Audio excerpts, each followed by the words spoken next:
नमस्कार viewers, social media के बाद आपकी और नमस्ते जीन में आपका स्वागत है। और जो 3 राज्यों के चुनाव संपन्न हुए हैं उनमें कांग्रेस के प्रभारी कौन थे? रणदीप सुरजेवाला, कुमारी शैलजा और कोऑर्डिनेटर थे किरण चौधरी, जिनको आजकल पॉलिटिकल भाषा में SRK बोला जाता है। तीनों की बुरी तरह से हार हुई और कहीं ना कहीं ये माना जा रहा है कि अब भूपेंद्र सिंह हुड्डा के आगे सूत, यानी सब कुछ उनके फेवर में आ गया। अगर वहाँ कांग्रेस जीत जाती इन स्टेटों में, जो संभावनाएं भी थी, तो ये तीनों मिलकर SRK घेर लेते चारों तरफ से, हरियाणा में हुड्डा को भी और भाजपा को भी। लेकिन अब उनके पास घेरने के लिए कुछ नहीं बचा है। तो क्या ये हुड्डा के फेवर में पड़े हैं रिजल्ट्स? हालांकि उन्हीं की पार्टी हारी है, मलिक साहब, पार्टी उन्हीं की हारी, और फिर भी मानते हैं कि हरियाणा में हुड्डा के फेवर में आ गया है ये सब कुछ। भूपेंद्र हुड्डा और दीपेंद्र हुड्डा को राजस्थान में विशेष भूमिका दी गई थी और दोनों पिता पुत्र को राजस्थान का जो शेखावटी क्षेत्र है, शेखावटी क्षेत्र आता है चूरू से शुरू हो जाता है जी, और ये किशनगढ़, राजगढ़, ये सालासर, ये फतेहगढ़, ये फतेहपुर, ये सारे उसमें आते हैं। तो कांग्रेस का जो प्रदर्शन है सबसे बढ़िया बेहतरीन प्रदर्शन कांग्रेस का शेखावटी क्षेत्र में रहा जी। तो भूपेंद्र हुड्डा निश्चित रूप से कांग्रेस पार्टी की हार हुई है और भूपेंद्र हुड्डा उस कांग्रेस पार्टी के ही नेता हैं जिसकी राजस्थान में हार हुई है। लेकिन उनको जो जिम्मेदारी दी गई थी उस पर वो पूरी तरह से खरे उतरे हैं। उन्होंने बहुत अच्छा रिजल्ट डिलीवर किया है।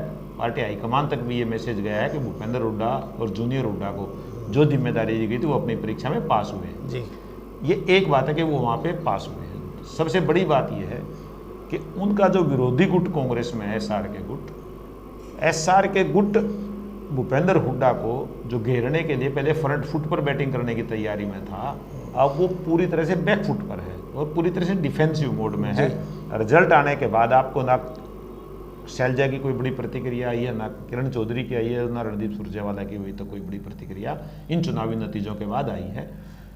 तीनों एक तरह से राजनीतिक झटके और सदमे से उभरने के प्रयास में है। दूसरी तरफ पूर्व सीएम भूपेंद्र हुड्डा, उनके सांसद पुत्र दीपेंद्र हुड्डा, वो जिस तरह पहले फ्रंट फुट पर बैटिंग कर रहे थे कांग्रेस पार्टी की तरफ से, वो प्रदेश सरकार को घेरने में कोई कसर नहीं छोड़ रहे। वो कांग्रेस पार्टी को मजबूत बनाने में जुटे हुए हैं। अभी 25 दिसंबर को सफीदों में जन आक्रोश रैली है, इससे पहले वो सिरसा में जन आक्रोश रैली करेंगे। तो भूपेंद्र हुड्डा कांग्रेस के लिए खुलकर बैटिंग कर रहे हैं। और ये जो राजस्थान के चुनाव के नतीजे आए, छत्तीसगढ़ के, मध्य प्रदेश के, इससे भूपेंद्र हुड्डा को कोई नुकसान की बजाय भूपेंद्र हुड्डा को एक होता है ना, छुपा हुआ वरदान साबित हुए हैं जी। कि कांग्रेस नेतृत्व को भी ये पता लग गया, एक मैसेज चला गया कि आप राज्य में उस नेता का साथ दो जिस नेता के साथ बड़ा वोट बैंक खड़ा है। और आज निश्चित रूप से वोट बैंक के मामले में भूपेंद्र हुड्डा और दीपेंद्र हुड्डा का कोई सानी प्रदेश कांग्रेस में नहीं है। SRK ग्रुप पूरा मिलाकर भी भूपेंद्र सिंह हुड्डा का मुकाबला कम से कम वोट बैंक के मामले में नहीं कर पा रहा है। तो ये भूपेंद्र हुड्डा का प्लस पॉइंट है जो इन नतीजों के बाद जो उभर कर आया है। और कांग्रेस में नए समीकरण, अब देखिए जैसे जैसे चुनाव नज़दीक आएंगे, लोकसभा चुनाव नज़दीक आएंगे, तो भूपेंद्र सिंह हुड्डा की जो पार्टी में जो पकड़ है हाईकमान पर जो है वो उसको और मजबूत होगी बजाय कमजोर होने के। कारण कांग्रेस आला कमान लोकसभा चुनाव में अच्छा प्रदर्शन करना चाहेगा हरियाणा में, क्योंकि अगर इंडिया गठबंधन को सफल बनाना है, हरियाणा भले 10 सीटों वाला स्टेट है, लेकिन जब हरियाणा से कोई परिवर्तन शुरू होता है, हरियाणा से बदलाव आता है, तो उसकी जो असर है दिल्ली तक देखा जाता है। 1989 में चौधरी देवीलाल 90 विधानसभा सीट और 10 लोकसभा सीट वाले प्रदेश के CM थे, लेकिन उन्होंने राजीव गांधी की 400 प्लस सांसदों वाली सरकार को सत्ता से बाहर कर दिया था। चूंकि हरियाणा 3 तरफ से दिल्ली को घेरता है, दिल्ली में जब भी कभी शक्ति प्रदर्शन की जरूरत पड़ती है तो हरियाणा ही भीड़ जुटाता है। हरियाणा केवल 10 सीट का नहीं है, जब इसका असर आता है तो उत्तर प्रदेश के 80 के बराबर संख्या बल में, भले उत्तर प्रदेश 80 सीटों वाला है, लेकिन जब दिल्ली पर कोई दबाव डालना है, दिल्ली में कुछ शक्ति प्रदर्शन है, माहौल चेंज करना है, तो हरियाणा की भूमिका उत्तर प्रदेश से भी बढ़कर हो जाती है। इसलिए बहुत इंपॉर्टेंट है कि कांग्रेस आला कमान लोकसभा चुनाव में भूपेंद्र सिंह हुड्डा को खुलकर मौका देगी। उनकी पूरी पूछ होगी कि वो जिन को चाहेंगे वो लोकसभा की टिकटें मिलेंगी। उसके बाद विधानसभा चुनाव आएंगे तो भी भूपेंद्र सिंह हुड्डा कांग्रेस में काफ़ी मजबूती के साथ लड़ाई लड़ेंगे, टिकटों की भी लड़ेंगे और वो फील्ड की लड़ाई भी लड़ेंगे। इन नतीजों से देखिए, काफ़ी दिन हो गए, अब तो वहाँ मुख्यमंत्री बन गए। कांग्रेस कार्यकर्ता कितने मायूस हुए हैं और बीजेपी कितनी बूस्ट हुई है? निश्चित रूप से कांग्रेस कार्यकर्ताओं में एक मायूसी का एक निराशा का माहौल पैदा हुआ है। जब आपके पड़ोस में कोई घटनाक्रम होता है तो आप उसे अछूते नहीं रह सकते। पड़ोस में अगर आग लगती है तो आँच आपके घर तक भी आती है। जब चुनावी नतीजे आए, निश्चित रूप से कांग्रेस कार्यकर्ताओं का मोराल है वो थोड़ा डाउन हुआ है और बीजेपी के कार्यकर्ताओं का जो मोराल है वो बूस्टअप हुआ है। ये दो बात है। लेकिन अब कांग्रेस पार्टी की कमान, हाई कमान ने जिस तरह भूपेंद्र हुड्डा और दीपेंद्र हुड्डा को दी हुई है, वो दोनों पिता पुत्र पर इसका कोई असर उनके मोराल पर नहीं है और उन्होंने अपने कार्यकर्ताओं का मनोबल बढ़ाने के लिए पहले से भी ज़्यादा आक्रामक होकर वो फील्ड में उतर गए हैं।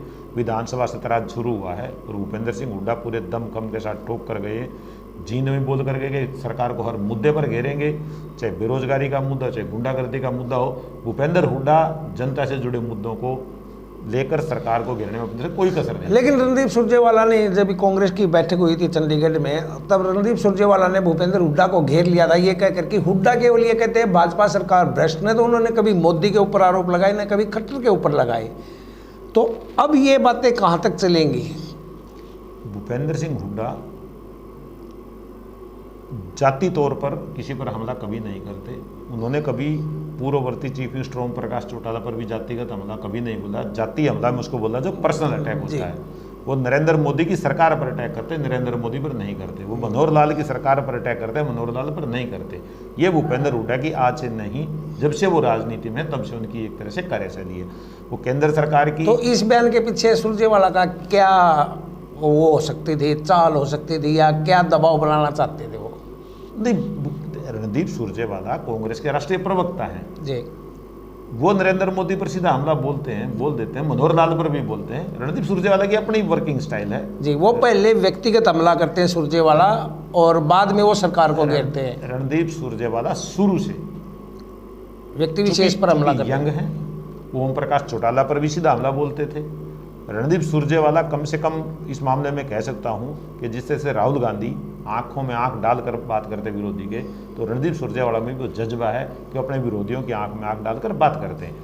ओम प्रकाश चौटाला जब चीफ मिनिस्टर थे वो बहुत मजबूत माने जाते थे, उनके खिलाफ भी इस तरह से बोलते थे। मनोहर लाल के खिलाफ इस तरह बोलते हैं और प्रधानमंत्री नरेंद्र मोदी के खिलाफ भी इसी तरह बोलते हैं। इनका वर्किंग स्टाइल है। बट भूपेंद्र सिंह हुड्डा का जहाँ तक सवाल है, जब हुड्डा विधानसभा में नेता प्रतिपक्ष थे, प्रदेश कांग्रेस अध्यक्ष, चलिए वो चौटाला पर डायरेक्ट हमला नहीं बोलते। और शैलजा भी समय समय पर कहती रहती है कि ये भूपेंद्र हुड्डा का घोषणा पत्र है, कांग्रेस का नहीं है। वो भी कहती रहती है। कांग्रेस पार्टी के प्रदेश अध्यक्ष ने कभी नहीं कहा कि भूपेंद्र हुड्डा का घोषणा पत्र है, उन्होंने कहा कांग्रेस पार्टी का है। आज तक राहुल गांधी, सोनिया गांधी, मल्लिकार्जुन खड़गे, दीपक बावरिया जो प्रभारी, उन्होंने भी नहीं कहा कि भूपेंद्र सिंह हुड्डा का वो है, उन्होंने भी कहा कांग्रेस पार्टी का। कांग्रेस पार्टी ने भूपेंद्र सिंह हुड्डा को नेता प्रतिपक्ष बनाया हुआ है। वो जब बोलते हैं तो वो कांग्रेस पार्टी की तरफ से बोलते हैं, खाली भूपेंद्र हुड्डा नहीं बोलते, वो नेता प्रतिपक्ष के तौर पर बोलते हैं, उनके रूप में बोलते हैं। उदय भान जब बोलते हैं तो वो हाईकमान द्वारा नियुक्त किए गए प्रदेश अध्यक्ष हैं। अगर उदय भान कोई बात कहते हैं तो मैं मानता हूं कि कुमारी शैलजा की बात का कोई वजन नहीं रह जाता जब उदय भान उस बात को कहते हैं, क्योंकि कुमारी शैलजा कुछ भी नहीं है प्रदेश में कोई भी, लेकिन उदय भान प्रदेश कांग्रेस अध्यक्ष हैं। तो भूपेंद्र सिंह हुड्डा का जो संकल्प पत्र है वो कांग्रेस पार्टी से हाईकमान से पूरी क्लियरेंस लेकर पूछकर तब बनाया गया है। चलिए ऑडियंस, देखते हैं ये 3 राज्यों के चुनाव में कांग्रेस की हार भूपेंद्र हुड्डा के लिए वरदान साबित होती है या कांग्रेस पार्टी को सेटबैक लगता है। Thank you.